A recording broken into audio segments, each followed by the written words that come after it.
புத்தாண்டு நல்வாழ்த்துக்கள்.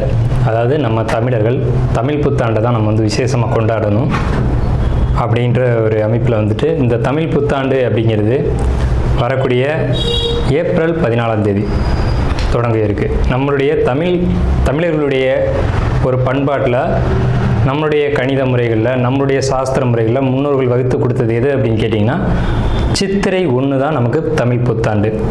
பிறக்க போகிற தமிழ் புத்தாண்டு இந்த சித்திரை 1 அப்படிங்கிறது விஸ்வாசு வருடம். அதாவது 60 வருடங்கள் தமிழருக்கு பிரபவ விவ சுக்ல பிரமோத்துத பிரம்மோத்பத்தி ஆங்கிரச ஸ்ரீமுக பவ யுவ தாது ஈஸ்வர வெகுதானியா அப்படின்ட்டு 60 வருடங்கள் தமிழ் வருடங்கள் கொடுக்கப்பட்டிருக்கு. அதில் 39வது வருடமானது விஸ்வாசு வருடம்.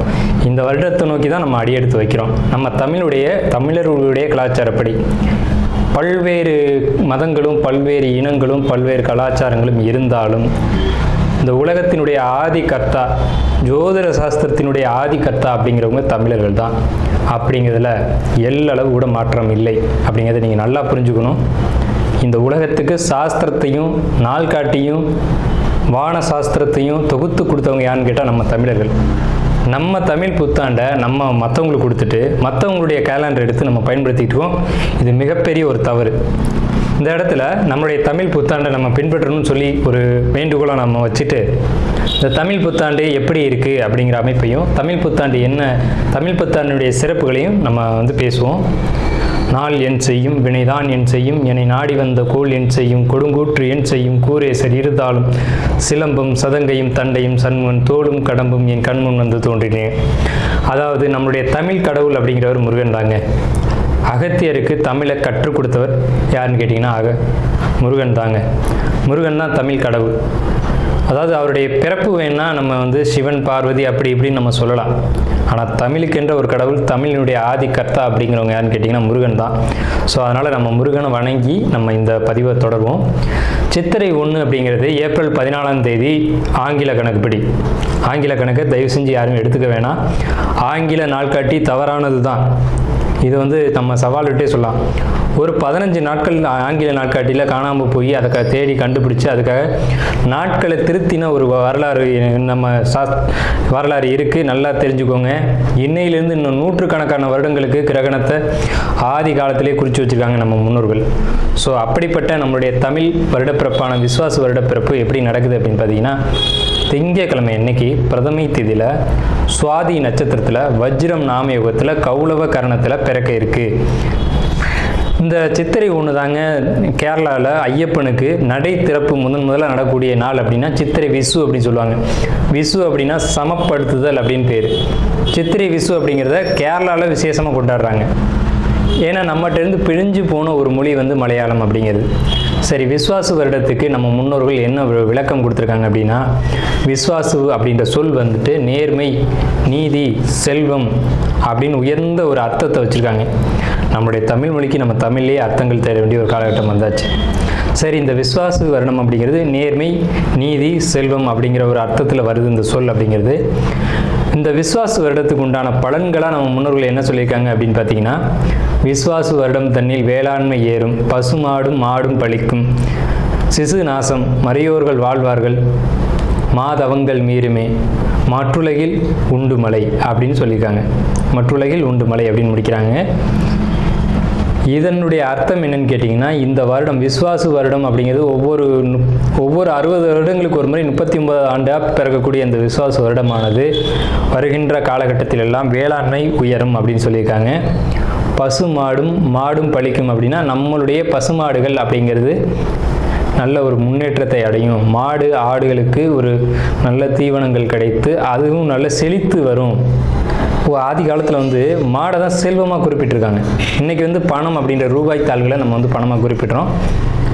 ஒரு முன்னோர்கள்லாம் வந்து மாடு எவ்வளோ இருக்குது, மாட்டினுடைய அந்த குப்பை வந்து வேஸ்ட்டெல்லாம் எங்கே ஒரு மனிதன் வந்து எங்கே சேகரிக்கிறானோ அதை போய் முதல்ல பார்ப்பாங்கங்க. அதை வச்சு தான் அவனுடைய செல்வம் என்னன்றதை குறிப்பிட்டு பொண்ணு கொடுக்குறதா இருக்கட்டும், பொண்ணு எடுக்கிறதா இருக்கட்டும், இதெல்லாம் நம்முடைய மரபில் இருந்து வந்த ஒரு விஷயம். ஸோ அப்போ இத்தனை மாடுகள் இருந்தால் தான் அவன் செல்வந்தன் அப்படின்ற ஒரு கான்செப்ட் வந்து முன்னோர்கள் நமக்கு காமிச்சிருக்காங்க. அப்படிப்பட்ட பசுமாடுகள் மாடும் பழிக்கும் அப்படின்ற ஒரு வார்த்தையை வந்து அங்கே குறிப்பிட்டிருக்காங்க. சிசு நாசம் அப்படின்ற வார்த்தையை சொல்கிறாங்க. மறையோர்கள் வாழ்வார்கள். மறையோர்கள்னால் யாருன்னு கேட்டிங்கன்னா சமுதாயத்தில் முக்கியமாக இருக்கக்கூடிய பெரியவங்க, மற்றவங்களுக்கு வழிகாட்டக்கூடியவங்க வாழ்வாங்க அப்படின்ற சொல்லியிருக்காங்க.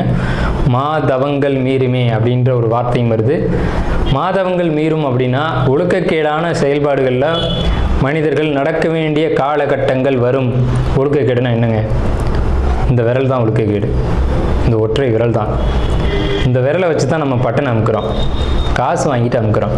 இதுதான் மாதவங்கள் மீறுமே அப்படின்றது. ஸோ அந்த மாதிரிலாம் இல்லாமல் மனசாட்சிக்கு துரோகம் செய்யாமல் யார் நீதி பரிபாலனம் செய்வாங்க அப்படின்றத தெரிஞ்சு சரியான வாக்களித்து நல்ல தலைவனை தேர்ந்தெடுக்க வேண்டிய காலகட்டங்கள் அப்படிங்கிறத இங்கே மறைமுகமாக இந்த விசுவாச வருடத்தினுடைய வெண்பா பாடல் அப்படிங்கிறது நமக்கு சுட்டி காட்டுது. இந்த சித்திரை வருட பிறப்பானது மகர லக்னம்னு சொல்லக்கூடிய சர லக்னங்களில் விழுகுது. எப்படின்னு கேட்பீங்க? தமிழனுடைய கணக்குப்படி சூரியன் எப்போது கிழக்கு வானில் உதிக்கிறதோ அதுதான் லக்னம். ஸோ சித்திரை மாதம் 1ஆம் தேதியானது உதிக்கக்கூடிய நேரம் அப்படிங்கிறது கிழக்கு வானத்தில் சூரியன் உதிக்கக்கூடிய அந்த டைம் அப்படிங்கிறது 2:22 அதிகாலை மணி 2:22க்கே சூரியன் கிழக்கு வானத்தில் உதிச்சிடறாரு. அப்போ அது லக்னமாக போட்டுக்கணும், இந்த வருடத்தினுடைய பிறப்பு லக்னமாக போட்டுக்கணும். ஸோ அப்படி நம்ம போடும்போது மகர லக்னம் சர லக்னத்தில் விழுகுது. முன்னோர்கள் சித்திரை 1ஆம் தேதி அப்படிங்கிறத கண்டறிஞ்சு அந்த 1ஆம் தேதி தொடங்கக்கூடிய லக்னத்தை கண்டறிஞ்சு அதுக்கான பலன்களை பஞ்சாங்கங்களில் எழுத ஆரம்பிச்சிருக்காங்க. ஸோ அதன் அடிப்படையில் சர லக்னமான மகர லக்னத்தில் இந்த புத்தாண்டு அப்படிங்கிறது பிறகுது. இது ஒரு விசேஷமான ஒரு விஷயந்தான். ஏன் அப்படின்னு கேட்டிங்கன்னா, அந்த மகர லக்னத்துக்கு அதிபதியான சனி பகவான் ஒரு பலமான ஒரு நிலையில் வருடப்பிறப்பின் போது இருப்பாங்க அப்படிங்கிற ஒரு விசேஷமான ஒரு அமைப்பில் இந்த வருடப்பிறப்பு அப்படிங்கிறது விஸ்வாச வருடம் பிறக்கின்றது. ஸோ இந்த விஸ்வாச வருடம் பிறக்கும் போதே நமக்கு ஒரு நல்ல செய்தி கிடைச்சாச்சு, இந்த வருடம் நன்றாக இருக்க போகுது அப்படிங்கிற ஒரு விஷயம். சரி, இதை சித்திரை மாதம் தான் நீங்கள் தமிழருடைய கலாச்சாரம் அப்படின்னு சொல்றீங்களே, இதுக்கு ஏதாவது ஆதாரம் இருக்கா அப்படின்னு கேட்டிங்கன்னா கண்டிப்பாக இருக்கிறது. புறநானூறு அப்படின்ற ஒரு தமிழ் இலக்கியம் இருக்குது. அதில் போய் தேடி பார்த்தீங்க அப்படின்னா தலைநாள் பூத்த பொன் இணர் வேங்கை அப்படின்ற சொல்லும், கனிவேங்கை நன்னாளே நாடி மலர்தலால் அப்படின்ற வார்த்தை வரும். அதாவது சித்திரை மாதத்தில் பூக்கள் அதிகமாக பூத்து குலுங்கும். அதனால தலைநாள் அப்படின்ற சொல்ல யூஸ் பண்ணுறாங்க. தலைநாள்னா முதல் மாதம் அப்படின்னு, தலை மாதம் கடை மாதம் அப்படின்னு பிரிக்கிறாங்க. கனிவேங்கை நாடி மலர்தலால், கனிவேங்கை நல்லான் நாடி மலர்தலால், அந்த பூக்கள் பூக்கிறதுனால அந்த கனிவேங்கை மாதம் அப்படிங்கிறதையும் தலைநாள் பூத்த பொன் இணர் வேங்கை அப்படின்ற சொல்லும் புறநானூறு அப்படின்ற இலக்கியத்தில் தமிழ் மாதம் முதல் மாதம் சித்திரை மாதம்ன்ற குறிப்பீடு அங்கே இருக்குது. சரிங்களா? வண்ண மலர்கள் பூத்து குலுங்கக்கூடிய ஒரு பொன்னான மலர்கள், பொன் போன்ற மலர்கள். இன்றைக்கும் கேரளாவில் ஒரு மஞ்சள் நிறத்தில் தங்க நிறத்தில் பூக்கக்கூடிய பூக்களை பறித்து அவங்க விசேஷத்துக்கு சித்திரை 1 அன்னைக்கு கொண்டாடுறாங்க. அவங்க தமிழ் பண்பாடை பின்பற்றுறாங்க அப்படின்றத இதை நீங்கள் தெரிஞ்சுக்கலாம். சரிங்களா? இப்போ இந்த சித்திரைக்கு அதிதேவதை யாருன்னு கேட்டிங்கன்னா மகாவிஷ்ணு. மகாவிஷ்ணு தான் காக்கக்கூடிய கடவுள் அப்படின்னு சொல்கிறாங்க. மகாவிஷ்ணு எங்கும் நிறைந்தவர் அப்படின்னு சொல்கிறாங்க. சரிங்க சார், சித்திரை மாதம் விசேஷங்களை கொண்டாடலாமா அப்படின்ற ஒரு கேள்வி வரும். 100% கொண்டாடலாம். ஏன்னு கேளுங்க. இதுக்கு உதாரணம் ராமர் தான். ராமர் பட்டாபிஷேகம் ஏற்ற மாதம் எதுன்னு கேட்டிங்கன்னா சித்திரை மாதங்க. அப்போது விலக்கப்பட்ட மாதங்கள் அல்ல, இது விசேஷத்துக்கு ஏற்றுக்கொள்ளப்பட்ட மாதம் எதுன்னு கேட்டிங்கன்னா சித்திரை மாதம்தான். பகவத்கீதையிலே ஒரு வார்த்தை வருது, ருதுக்களில் நான் வசந்த ருதுவாக இருக்கிறேன் அப்படின்னு கிருஷ்ணன் சொல்கிறார். நம்மளுடைய வாக்கியம்ல, இது பகவானுடைய சொல். அப்போ வசந்த ருது அப்படின்றது எதுன்னு கேட்டிங்கன்னா சித்திரை 1 தான் வசந்த ருதுனுடைய தொடக்கம். வசந்த காலம் அப்படிங்கிறது வெயில் காலம் அப்படின்னு தான் பேர், கோடை காலம் அப்படின்னு பேர். வசந்த காலமானது சித்திரை வைகாசி, இந்த 2 மாதத்தையும் வசந்த காலம் அப்படின்னு குறிப்பிடுறாங்க சமஸ்கிருதத்தில். அப்போ இந்த வசந்த காலம் எனக்கு பிடித்த ருது அப்படின்னு சொல்கிறாரு கிருஷ்ணர். ஸோ ராமர் பட்டாபிஷேகம் ஏற்றுக்கிட்ட நாட்கள் எது அப்படின்னு கேட்டிங்கன்னா சித்திரை மாதம். அப்போ சித்திரை மாதம் புது வீடு வாங்கலாம், புது வீடுக்கு கிரகப்பிரவேசம் பண்ணலாம், புது மனை எழுப்பலாம், மனை சம்பந்தப்பட்ட விஷயங்கள், மங்கள காரியங்கள், இது எல்லாம் செய்வதற்கு உகந்த மாதம் சித்திரை மாதம். துளாராசியினுடைய இறுதி பகுதியானது விசாகம் 1, விசாகம் 2, விசாகம் 3. இந்த விசுவாச வருடம் நல்ல பலன்கள் இருக்கா சார் அப்படின்னு நீங்கள் எதிர்பார்த்து கேட்டுருக்கீங்க. கடந்த காலகட்டங்களில் நடந்த கசப்பை விட்டுருவோம். இப்போ நல்லா இருக்கா அப்படின்னா நீண்ட தூர பயணங்கள், வீண் அலைச்சல்கள் இதெல்லாம் கொடுக்கும். அலைச்சல் மூலமாக ஒரு வருமானத்தையும் கொடுக்கும், அதையும் பார்க்கணும். ஸோ லாங் ட்ராவலை பொறுத்த வரைக்கும் கொஞ்சம் கவனமாக இருங்க. கழுத்து வலி, முதுகு வலி, ஸ்பைனல் கார்டு வலி இதெல்லாம் வரக்கூடிய வாய்ப்புகள் உள்ளது. நீங்கள் ஒரு பெரிய விஷயத்தை செய்யணும்னு ஆசைப்பட்டுருக்கீங்க, ஆனால் அது நீங்கள் செய்யணும்னு நினைக்கிறது மிகப்பெரிய விஷயம். அதை பொறுத்த வரைக்கும் ஒரு தடைக்கு பின்னாடி செய்யலாம். துளாராசி அப்படிங்கிறது தராசு தட்டு, 2 பக்கம் தராசு தட்டு இருக்கும். அந்த தராசு தட்டுடைய நேர் எதிர்த்தன்மைகளை சுட்டி காட்ட முடியாது, அது முள் வந்து சுட்டி காட்டும். ஸோ அப்படிப்பட்ட நடுநிலைமை தவறாத துளாராசிக்காரங்க அப்படின்னு பேர். உண்மையிலேயே துளாராசியில் தான் மிகப்பெரிய நாத்திகவாதிகளும், அதே துளாராசியில் தான் மிகப்பெரிய ஆன்மீகவாதிகளும் அவதரிச்சிருக்காங்க. ஸோ எதிரும் புதிருமான ராசி தான் அந்த துளாராசி. ஒன்று தெய்வ நம்பிக்கை சுத்தமாக இருக்காது, இல்லைன்னா தெய்வ நம்பிக்கை ரொம்ப அதிகமாக இருக்கும். ஸோ இப்படிப்பட்ட ஒரு கான்செப்டில் இருக்கக்கூடிய உங்களுடைய குணம் அப்படிங்கிறது இப்படி தான் எதிரும் புதிருமாக இருக்கும். மிகப்பெரிய பெரிய வந்து இறைவனை கண்டறிஞ்சவங்க, இறைவனே கதி அப்படின்னு போனவங்க எல்லாம் பார்த்தீங்கன்னா துளாராசி தான். கடவுளே இல்லைன்னு சொன்னவங்களும் துளாராசி தான். ஏன் இப்படி நடக்குது அப்படின்னு பார்த்தீங்கன்னா, இந்த ராசி தான் ராசி மண்டலத்தையே 2ஆக பிரிக்கக்கூடிய ராசி. ஸோ அதனால் நீதி நேர்மை அப்படிங்கிறதுக்கு இந்த ராசிக்கு பஞ்சம் இருக்காது. கரெக்டாக நூல் பிடிச்ச மாதிரி இருக்கணும். இவங்களுக்கு எப்போவுமே கோபம் அதிகம் வரும். ஏன்னு கேட்டிங்கன்னா, இவங்க வந்து அந்த நீதி தவறும்போது அதை பொறுமையாக பார்த்து இருக்க மாட்டாங்க. சனி உச்சம் அப்படிங்கிறதுனால பொறுமை அப்படிங்கிறது இவங்களுக்கு கொஞ்சம் பற்றாக்குறையாக தான் இருக்கும். ஆனால் பொறுமையாக இருந்தாங்கன்னா ரொம்ப லைஃப் வந்து சூப்பராக இருக்கும் அப்படின்னு கூட சொல்லலாம். இந்த ராசியினுடைய தனித்தன்மை அப்படிங்கிறது எப்போவுமே யாராக இருந்தாலும் பாரபட்சம் இல்லாமல் எல்லாரையும் ஒரே கண்ணோட பார்க்குறது தான் இந்த ராசியினுடைய தனித்துவம் அப்படிங்கிறது. எல்லாரையும் ஒரு கண் கொண்டு பார்க்குறது. இவர் வேண்டியவர், இவர் வேண்டாதவர், இவர் அப்பா, இவர் வேற ஒருவர் அப்படிங்கிறதெல்லாம் இல்லாமல் யார் தப்பு பண்ணாலும் தப்பு, யார் சரி செஞ்சாலும் சரி அப்படின்னு உறக்க சொல்லக்கூடிய எந்த ராசின்னா துலா ராசி தான். சரிங்களா? இப்போ சார் எங்களுக்கு இந்த விஸ்வாச வருஷம் எப்படி இருக்குது அப்படின்னு நீங்கள் கேட்டிங்க அப்படின்னா சூப்பராக இருக்குது. ஏன் சார் அப்படி சொல்கிறீங்க? உங்கள் ராசிக்கு ஆகாத கிரகம் 3 ஆறுக்குடைய குரு, ஆனால் 9ஆம் இடத்துல உட்காந்துருக்கார். ஓடிப்போனவனுக்கு 9ல் குரு, அகப்பட்டவனுக்கு அட்டமத்தில் ராகு அப்படின்னு சொல்லுவாங்க. அப்போ ஓடிப்போனவனுக்கு 9ல் குருனா ஏன் அப்படி சொல்லியிருக்காங்க அப்படின்னா, 9ல் குரு இருந்தால் ராசியை பார்க்கும், ராசிக்கு 3ஆம் இடத்தை பார்க்கும், ராசிக்கு 5ஆம் இடத்தை ஒரே காலத்தில் பார்க்கும். ராசி 3, 5 இந்த 3 இடங்களை ஒரே காலத்தில் பார்க்கும்போது அது மிகப்பெரிய நல்ல விஷயங்களை செஞ்சுட்டு போயிடும். என்ன நல்ல விஷயன்றதை பார்ப்போம். முதல்ல தனவரவு, பணம் தானே எல்லாத்துக்கும் முக்கியம். அது துலா ராசிக்கு ரொம்ப முக்கியம் வந்து பணம் தான். ஏன்னா இந்த வீட்டின் அதிபதிய சுக்கிரன் தானே. திடீர் தனவரவு அதிர்ஷ்டமும் இந்த விசுவாசத்தில் உங்களுக்கு தான் உண்டு. கணவன் மனைவி உறவை பொறுத்த வரைக்கும் கொஞ்சம் கான்ட்ராவர்சி அப்படிங்கிறது இருக்கத்தான் செய்யும். இருந்தாலும் பரவாயில்ல அப்படின்ற மாதிரி ஓடிடும். இது வரைக்கும் உங்களுடைய பொருளாதார நிலைகள் கொஞ்சம் தட்டுப்பாடாக தான் இருக்கும். வரவுக்கு மீறி செலவு இருக்கும். குடும்பத்தில் சுபகாரியங்கள் நடந்திருக்கும், அதுக்கான செலவுகள் நீங்கள் மேற்கொண்டிருப்பீங்க. ஸோ இதெல்லாம் கடந்த காலகட்டத்தில் நடந்தது. நல்ல சிந்தனைகள், புதிய முயற்சிகள் இப்போ நடக்கும். அதே மாதிரி புதிய தொழில் முயற்சிகள், புதிய வேலை வாய்ப்புகள் இதெல்லாம் அதிகரிக்கக்கூடும். இதனால் உங்களுக்கு வந்து பார்த்திங்கன்னா எதிர்காலம் அப்படிங்கிறது ரொம்ப பிரைட்டாக தெரியும். எதிர்காலம் பற்றின உங்களுடைய கனவுகள் வந்து பெரிய அளவில் வச்சுக்கிட்டே போவீங்க. அதிர்ஷ்டமான காலகட்டம் தான் அப்படிங்கிறதுல எந்த ஒரு மாற்று கருத்துக்கு இடமில்ல. சாதாரண நிலையிலேருந்து மிக பிரம்மாண்டமான நிலைக்கு உயர போகிறீங்க அப்படிங்கிறதுல மாற்று கருத்துக்கு இடமில்லை. முன்னேற்றத்தை அடைவிக்க நல்ல திறமையும் அந்த திறமைக்கான சரியான வாய்ப்புகள் இந்த காலகட்டத்தில் கிடைக்கும். இப்போ ஒரு குழப்பத்திலேருந்து ஒரு தெளிவு கிடைக்கும். ஏன்னா சந்திரனை குரு பார்க்குறாங்க. ஒரு நாள் குழப்பத்திலேயே போட்டு இதை செய்வோமா வேணாமா வேணாம் அப்படின்னு நினச்சிட்டு இருந்ததுக்கு பதிலாக இப்போ ஒரு தெளிவு கிடச்சிக்கும். இதை செய்யலாம் அப்படின்ற ஒரு இறுதியான ஒரு முடிவு வருவீங்க. இடமாற்றங்களும் பயணங்களும் அலைச்சல்களும் உங்களுக்கு உண்டு. அதனால் பாதிப்பு இருக்கா சார் அப்படின்னு கேட்டிங்கன்னா கண்டிப்பாக பாதிப்பு இல்லை. அதனால் நல்ல ஒரு சிறப்பான நிலைக்கு போகக்கூடிய காலகட்டம் தான் உங்களுக்கு வந்துக்கிட்டு இருக்கு. எதிரிகள் இது வரைக்கும் இருந்திருப்பாங்க, இனி இருந்த இடம் தெரியாமல் போயிடுவாங்க. இதுக்கு முன்னாடி எதிரிகளுடைய தொந்தரவு அப்படிங்கிறது இருந்திருக்கும். இனி அந்த பேச்சுக்கு இடமில்லை. சிரமங்கள் எல்லாமே சரியாகும். உங்களுக்கு இந்த விஸ்வாச வருடம் பொறுத்த வரைக்கும் சந்திரனுக்கு 6ல் சனி, 5ல் ராகு, 11ல் கேது. ஆன்மீக வழிபாடுகளை பொறுத்த வரைக்கும் கொஞ்சம் குறைச்சிக்கோங்க. கோயில்கள் போகிறதுக்காக கொஞ்சம் குறைச்சிக்கோங்க. ஏன்னா சார் எல்லோரும் கோயிலுக்கு போக சொல்லுவாங்க, நீங்கள் போக வேணாம்னு சொல்கிறீங்க அப்படின்னா தற்சமயம் கிரக நிலைகள் அப்படி தான் இருக்குது. கோயிலுக்கு போனால் உங்களுக்கு சில பாதிப்புகள் ஏற்படலாம் அப்படின்ற ஒரு நிலை இருக்குது. ஸோ அதனால் அதிகபட்சம் ஆலய வழிபாடுகளை குறைச்சிட்டு வீட்டிலே இருந்து தியானம், யோகா, மெடிடேஷன் இந்த மாதிரியான விஷயங்களை ஃபாலோ பண்ணுங்கள். அது சிறப்பான ஒரு நல்ல விஷயங்களை ஏற்படுத்தி கொடுக்கும்.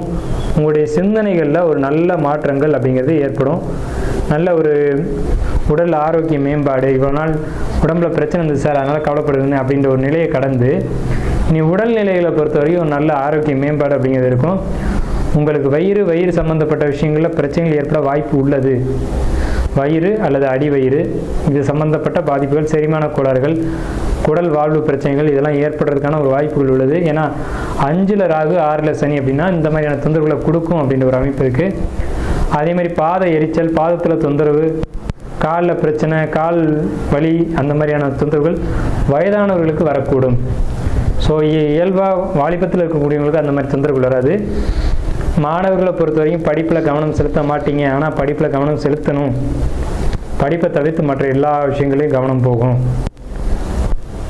ஷேர் மார்க்கெட்டை பொறுத்த வரைக்கும் லாபங்கள் ஓரளவுக்கு இருக்கும். கடந்த காலகட்டங்கள் மாதிரி இல்லாமல் இனிய லாபங்கள் உங்களுக்கு கொடுக்கும் அப்படிங்கிற ஒரு அமைப்பு இருக்குது. அதே மாதிரி உங்களுக்கு படிப்பை பொறுத்த வரைக்கும் மாணவர்களுக்கு இந்த ஆண்டு மந்தம் தான். விசுவாச வருடத்தை பொறுத்த வரைக்கும் துளாராசிக்காரங்க மாணவர்களை பொறுத்த வரைக்கும் படிப்பில் மந்தம் ஏற்படும், அதில் கவனமாக இருக்கணும். அதே மாதிரி பெண்கள் பொறுத்த வரைக்கும் படிப்பு உண்டு அப்படின்ற படிப்பில் மட்டும் கவனம் செலுத்தணும். ஜாபு போகக்கூடியவங்களை பொறுத்த வரைக்கும் துளாராசிக்காரங்களுக்கு ஜாப்பில் எந்த ஒரு விதமான தொந்தரவுகள் இல்லை. கடுமையாக உழைக்கக்கூடியவங்களை பொறுத்த வரைக்கும் மட்டும் இல்லை, அதிகமாக வேலை செய்ய மாட்டேன் ஆனால் எனக்கு சம்பளம் மட்டும் கரெக்டாக வந்துடணும் அப்படின்னு நினைக்கக்கூடியவங்களுக்கு பாதிப்புகளை கொடுக்கும். ஸோ அப்போ நீங்கள் என்ன பண்ணணும் அப்படின்னா, எந்த அளவுக்கு ஜாப்பில் தொந்தரவு இருக்கக்கூடாதுன்னு நினைக்கிறீங்களோ அந்தளவுக்கு உங்கள் கடமையை நீங்கள் சரிவர செய்யணும். அதே மாதிரி தொழில் பண்ணக்கூடிய துளாராசிக்காரங்களை பொறுத்த வரைக்கும் பெரும்பாலும் தொழிலில் தான் துளாராசிக்காரங்க இருப்பாங்க. தொழில் செய்யக்கூடியவங்களுக்கு பிரம்மாண்ட லாபமும் பிரம்மாண்ட வெற்றியும் இருக்குது. ஏன்னா பாக்கியஸ்தான குரு அப்படிங்கிறது தொழிலில் நல்ல முன்னேற்றத்தை கொடுக்கும். அதுவும் குறிப்பாக வியாபாரம் பண்ணக்கூடியவங்க, டைப்பு, எழுத்து, பத்திரம் இந்த துறைகளில் இருக்கக்கூடியவங்களுக்கு ரொம்ப பெரிய ஒரு வளர்ச்சிக்கான காலகட்டம் தான். ஆனால் அதுலேயும் தொழிலையும் உழைப்பு அதிகமாக செலுத்தணும் அப்படிங்கிற காலகட்டம். ஸோ துளாராசி ஓவராலாக பார்க்கும்போது ஒரு 55% மேலே நல்ல பலன்கள் இருக்குது. ஸோ நம்ம மேலே சொன்ன மாதிரியான நல்ல பலன்கள் அப்படிங்கிறது துளாராசிக்கு இருக்குது. எச்சரிக்கையான விஷயங்கள் அப்படிங்கிறது தேவையற்ற பயணங்களை குறைச்சிக்கணும். ரொம்ப லாங் ட்ராவல் அப்படிங்கிறத நிச்சயமாக குறைச்சிக்கணும். வெளிநாட்டு பயணங்கள் அப்படிங்கிறது இருக்கக்கூடாது. அதே மாதிரி தேவையில்லாதவங்கள்ட்ட பேசக்கூடாது. உங்களுக்கு பொறுத்த வரைக்கும் மனசு, இருதயம் அப்படின்ற விஷயங்களை பொறுத்த வரைக்கும் உங்களுக்கு ஹார்ட் சம்மந்தப்பட்ட விஷயங்களில், அதே மாதிரி நுரையீரல் இது சம்மந்தமாக பிரச்சனை இருக்கிறவங்க அதில் கொஞ்சம் கேர் எடுத்துக்கணும். ஏன்னா இங்கே பாதிப்புகள் வர்றதுக்கான வாய்ப்புகள் உள்ளது. உணவு பொறுத்த வரைக்கும் வெளியிட உணவுகள் எடுத்துக்க வேண்டாம். அலைச்சல்களை பெரும்பாலும் குறைச்சிங்க. வெளியூர் வெளிநாடு பயணங்கள் வேண்டாம். கணவன் மனைவி உறவை பொறுத்த வரைக்கும் கருத்து வேறுபாடுகள் ஏற்படும். அதை விட்டு கொடுத்து போய் தான் சரி பண்ணணும். கண்டிப்பாக விட்டு கொடுத்து போகல அப்படின்னா இந்த டைமில் உங்களுக்குள்ள சில தொந்தரவுகள் ஏற்படுறதுக்கான வாய்ப்புகள் உள்ளது. ஸோ இது எல்லாத்துக்கும் தீர்வு துளாராசிக்காரங்களாக இருக்கும் பட்சத்தில் அங்கே சுவாதி நட்சத்திரம் இருக்குது. துளாராசிக்காரங்களுக்கு இந்த நெகட்டிவான பலன்கள் சொல்லியிருக்கீங்களே, இதுக்கு பரிகாரம் வேணும் அப்படின்னு கேட்டிங்க அப்படின்னா, ஒன்று லக்ஷ்மி நரசிம்மர் வழிபாடு பண்ணுங்கள். இந்த லக்ஷ்மி நரசிம்மர் தலையில் 5 நாகங்கள் இருக்கிற மாதிரி ஒரு அமைப்பு இருக்கும். அதனால் லக்ஷ்மி நரசிம்மர் வழிபாடு பண்ணலாம். இல்லை அப்படின்னு சொல்லக்கூடியவங்க தொட்டியமில் திருநாராயணபுரம்னு ஒரு கோயில் இருக்குது. வேதநாராயண பெருமாள் அப்படின்னு அந்த பெருமாளுடைய பேர். அந்த கோயிலை போய் வழிபாடு பண்ணிங்கனாலும் துளாராசிக்கு நெகட்டிவான பலன்கள், துலா லக்னத்துக்கு நடக்க வேண்டிய நெகட்டிவான பலன்கள் அப்படிங்கிறது அந்த ஒரு 40% சொல்லியிருக்கோம் இல்லையா, அது தவிர்க்கப்படும். ஸோ துளாராசிக்கு என்னுடைய வாழ்த்துக்களும் வணக்கங்களும்.